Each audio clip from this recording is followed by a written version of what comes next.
Hindi ka titigil? Hello? Ama, kanina ko pa po kasi kayo tinatawagan.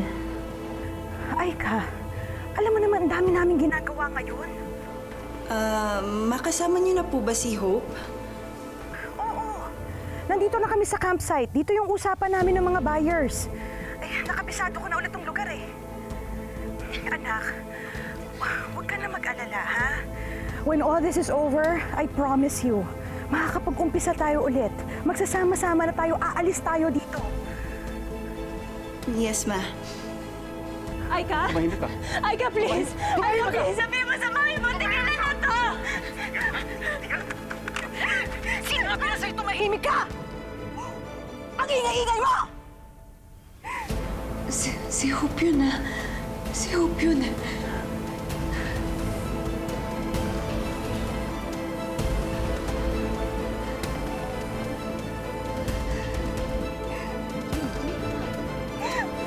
Hello? Yes, Mr. Vladimir. We're already here. Si Hope yun. Kailangan niya ng tulong.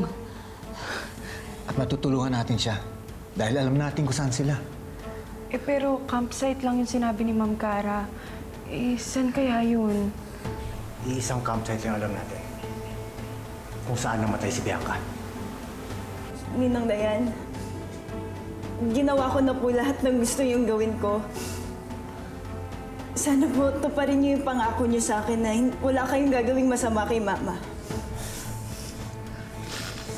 Alam ko na sobrang dami niya pong nagawang kasalanan sa inyo, pero kahit ano pong mangyari, nanay ko pa rin siya. Aika, huwag ka mag-alala. Kasama ako sa kanila. Zach. Miss D, hayaan niyo na lang ako. Susubukan ko kausapin si Cara. Na sana, sumuko na lang sa mga pulis para wala na masaktan.